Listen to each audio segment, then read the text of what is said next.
Greetings, movie fans. You're all very welcome to the Big Reviewski with Omniplex Cinemas and my OmniPass. My name is Eoghan Doherty, and this is Rory Cashin. And this is a bonus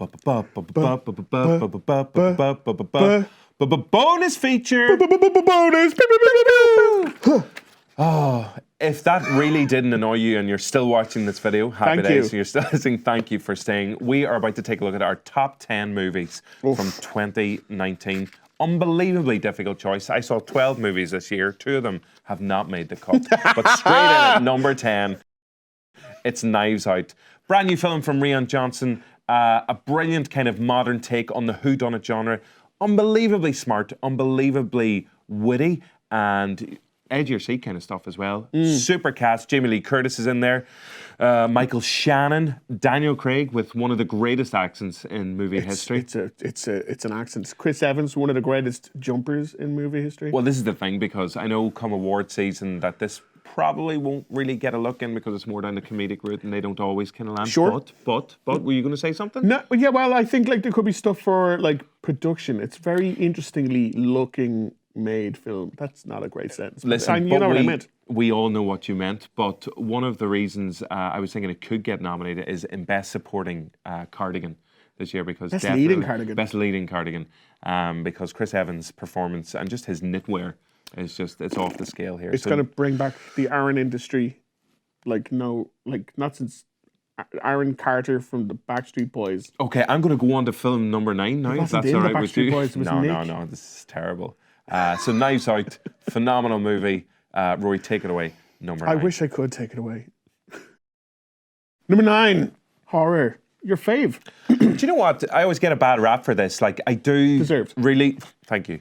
I do enjoy watching horror movies. As I said before, it's just not my number one genre to go to. I don't like to chip my pants all the time or cry my eyes out. Oh, I actually love that. You do? Yeah, no, I do. Who am I Well, you're kidding? right. Maybe I got you wrong. Have you seen Midsommar? Here we go. It's from Ari Aster, the guy behind Hereditary. Do you see Hereditary? All right. It's Florence Pugh, who we love. She's having an amazing 2019. Jack Rayner. Love that lad. Just an amazing cast. They head off on a nice holiday to Scandinavia and end up in the middle of, let's just say a cult, and we'll just leave it at that. Again, the less you know, the better. Complete psychological warfare. The entire thing is more or less set at daytime, which unnerves you even more, because normally when you see a horror, you're like, I can't see what's happening, because you can see everything. But this was the thing about it. It's so bright and flowery and springy and summery. It's not springy. It's not called mid-springy. Do you know what I mean? It's not. It's midsummer. The other thing about this is, like, can you imagine if you were these guys heading off on this holiday in the middle of the summer and then, like, reading the TripAdvisor reviews afterwards? Like, absolute... Who's writing them? shit. Well, I don't know. The other people who are putting on... It's a resort, is it? No, it's just I a haven't seen it. festival.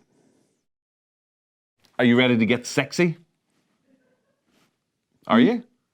Yeah. It's a simple yes or no. Not for me, it's not. Standard question. Are you ready to get sexy? Because things are about to get very sexy here on the Big Reviewski. Because our number 8 movie is... Oh, how you doing? Is Hustlers.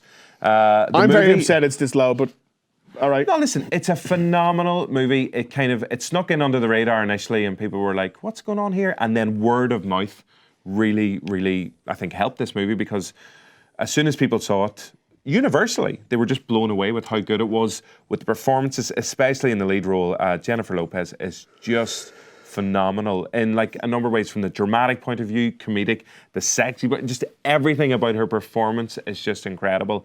It's based on a true life story. An article was done on the real life story of a group of strippers who decided, you know what? We've had enough, basically, and we're going to take these Wall Street bankers and stuff for all they're worth. Bankers. Oh God, what did I say? I hope bankers. Bankers. And basically they swindle these guys out of loads of money. But it's great because swindling those kind of guys, nobody likes them. No. Do you know what I mean? So you're rooting for J-Lo and her crack team here, basically. So as we said, it's very funny. Very sexy. Very sexy. You got brilliant supporting performances as well. Like people like Lizzo pop up as well. Yes. Cardi B. Yes. So no, there's a lot to love about this movie. Especially, it's one of those 3 movies where you're like, what the did this actually happen? Yeah. So if you haven't seen it yet, Hustlers, go check it out. One for you and your granny. At number 7, it's in foreign. Oh, I speak foreign. You sure do. So I'm looking- English and foreign, your 2 languages. Those This are my is 2 fluent ones. Pain and Glory in body language. 3 Pain and fluent. Glory. It's Pedro Almodovar directing Antonio Banderas, who's essentially playing Pedro Almodovar in the movie of his life. Are you with me so far? I'm not confused. Okay, good. It is very funny, a little bit sad, quite sexy. And as it turns out, Pedro's lived a very interesting life. He's an Oscar-winning director himself, and he's so brazenly honest in the story of his own life that you're like, oh my. Would you do it? Like if you were doing a version of your life, would you be this honest? I don't think it could be released in cinemas. Yeah, it's not family friendly. Well, depends on the family. Straight in at number 6 of the top 10 movie charts this week is The Favourite. What happened to my voice there now? Didn't I just care went for full DJ. It was very top of the pops. Yeah, I just kind of blacked out there for a second. Yeah, this is The Favourite, and I know some of you are sitting there at home going, how did these 2 guys get a show? It's fine, don't worry about that. Some of the rest of you are thinking, was this actually released in 2019? It was. Yes, it was way back in January, months and months and months and months and months ago. It is, of course, directed by the wonderful Yorgos Lanthimos. And there's a really strong Irish connection with this because it was Element Pictures. It's an Irish movie. This is an Irish Essentially. movie, pretty much. 3 phenomenal leads. You have Olivia Colman, Oscar Emma winning Stone. because of this, Olivia Colman. She won the best actress. Yeah. Best actress because of this. Yeah. And you also have Emma Stone in there and Rachel Weisz. 3 phenomenally talented ladies. Again, like just such dark humour. It's so dark. So dark and so cutting. And also kind of sexy. I think I'm sensing a theme. what I'm starting to realise is that you see a little bit of sexiness in everybody. Some people, I see the good in a lot of people. Rory sees the sexiness in a lot of You're people. welcome. Which is a nice quality as well. But yes, The Favourite deserved every single award, all the plaudits, absolutely everything. And it really was one of the favourites of the year. Does that make sense? Speaking of sexy, Hello. 2 of the sexiest men around. I know, right? That's what I've been saying. You agree? Brad Always. Pitt and Leonardo DiCaprio, 2 of the sexiest men around. Sexy boys. They are in Tarantino's latest Once Upon a Time in Hollywood, which tells the story of a famous-ish Western actor and his stuntman, and how they get caught up in the true-ish life story of Mr. Manson, Mr. Charles Manson. Not a nice man. No, definitely Not not. a nice man. Also has Margot Robbie, Al Pacino. Actually, we'd be here for the rest of the day listing the cast in this. The cast in this is insane. Because you can't remember them. And then what we'd have to do is we'd have to look them up. And then I'd we'd remember start to- 1 or 2 more, Okay. and then I'd remember another one, but it would do an injustice to the people I don't It remember. really would. And I just don't want to lie about it. But thank you for pointing out my fault on camera. No, it's fine. It's no bother. I really enjoyed this movie, especially Brad Pitt, I think, is MVP in this. Well, friend of the show. Friend of the show. Friend of the show. Actually, yes, if you are interested in checking it out, we have an interview with Brad Pitt and Margot Robbie together talking about this very movie and also talking about why Brad Pitt eats in every movie. And Hungry guy. watch out for the moment where Brad Pitt and Margot Robbie realise that they actually worked on a different movie before as well. That's actually one of my favourite bits of any interview I've ever done. What? We started something together? Yes, you did. You sure did. You should watch that. Well, go watch that and then come back and finish. No, finish this, Stay where you are. then go watch that. Then go watch that. Number 4. What is this doing at number 4? What is it? This is not what is it? So what is it doing at number 4? But what is it? Oh, you're asking. Yeah. It's Avengers Endgame. Not heard of it. Literally the biggest movie in the world of all time because the Russo brothers were like, put it out again. Do it again. More. Do it again. This time with Another release. Longer end more credits. money. It's almost there. But they're like, but Avatar's so far. Do it again. more. Avengers Endgame is an absolutely beautiful kind of culmination of every single MCU film that has come up until that point. I think it was, like, in my opinion, it's a work of art in terms of the achievement that was achieved by those two guys because to balance all of the storylines, to balance the emotion, to have the kind of, to up the action, to up the drama, to up every single element that we had seen in Infinity War and all the previous movies as well. So, yeah, no, it's just a stunning, stunning movie. If you're one of those people and you're like, I don't like comic movies, well, You're not going to like this one. Yeah, you're not going to like it. This is the most comic one. It's so comic-y, and it's so, yeah, Quick comic-y cue. movie. No spoilers. Did you cry? Obviously. I did too. Definitely. I mean, I can't, but I Soldered I up. would have. Yeah. But yeah, so Avengers Endgame, if you haven't seen it, what are you doing with your life? Go check it out. You're that one guy. They're that one guy who didn't see it. From one comic book movie straight on to another one, but could not be any more different if it tried, was Joker. Oh my gosh. How do I put this? I loved this movie. Yeah. And I never want to see it again. I know what you mean. It is so dark, so dour. It's so upsetting. Brilliant. Joaquin Phoenix probably win the Oscar. I think so. I mean, He's up. Well, he has to be nominated. he's definitely going to be Amazing. nominated. Set in the 80s in New York, but it's Gotham. But it's New York. And it basically tells a story of how this version of the Joker was created and how it's slightly tied into the Batman lore.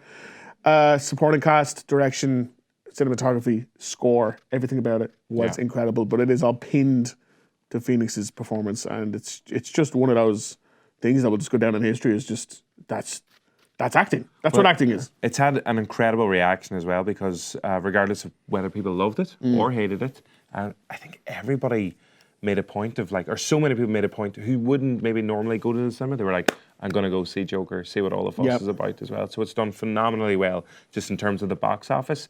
But you've got Robert De Niro in a brilliant return to form as well. He's had that in The Irishman as well. So a good 2019 for him. And Zazie Beetz, just a really understated kind of performance in there. And there's a whole kind of subplot that Joaquin Phoenix and Zazie Beetz have as well, which I remember watching at the time was like, just kind of, it just, the whole thing just like, just messes with your head basically, but in a good way. For a film called Joker, not that funny. Not funny. Not that funny. Misleading. Not funny. False advertising. Ask for your money back. Number 2 in our top 10 movies of 2019, and do you know what? It's the very opposite of a number 2 actually. I see what you did there. Solid poop joke. The poop joke was solid. Not that the poop was solid. Go see a doctor about that. I will. It's Booksmart. Well, as you can tell, one of our favourites. Like, just fell in love with this movie. Directed by Olivia Wilde in her directorial debut, which is just like, oh my God, right.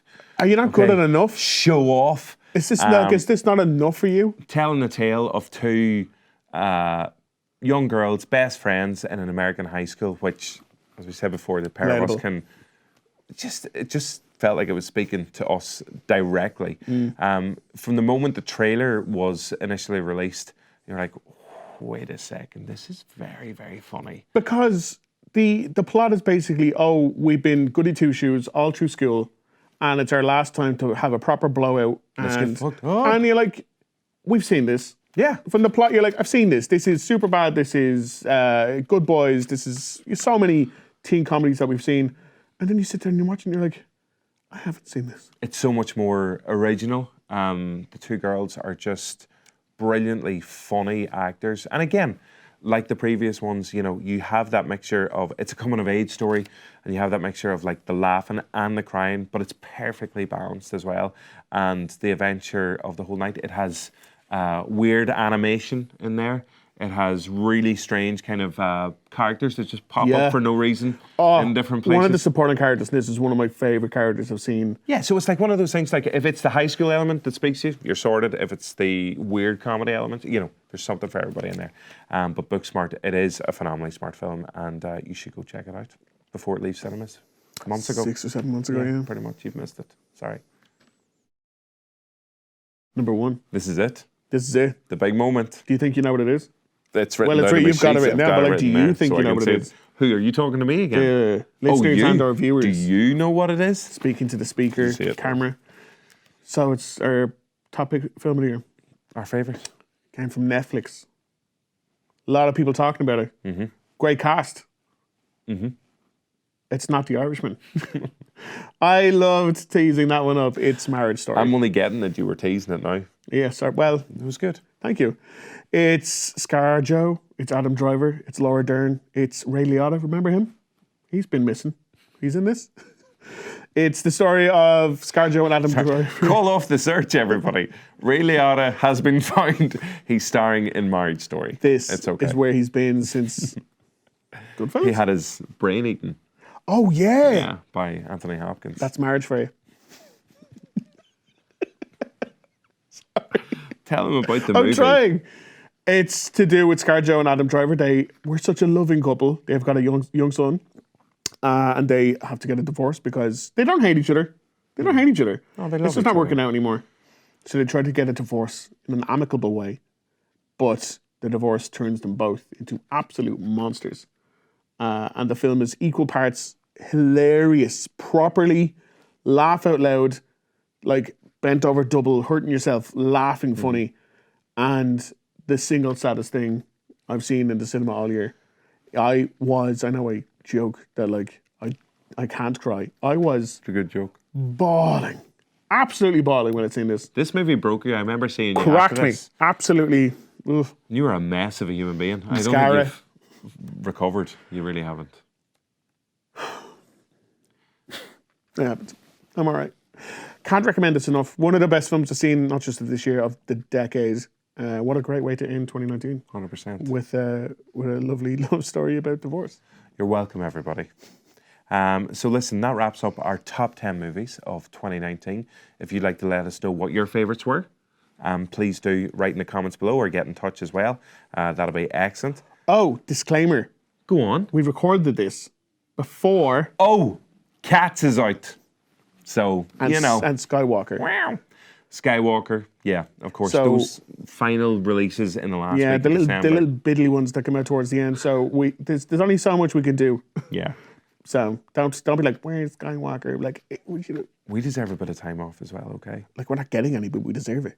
Why did you have to... Do you know what? You've ended this on a really sour note, okay? So... This is on What you. a way to ruin This is on the you. end of the year. Look what you've upset on now. God's sake, 2019 was going so well.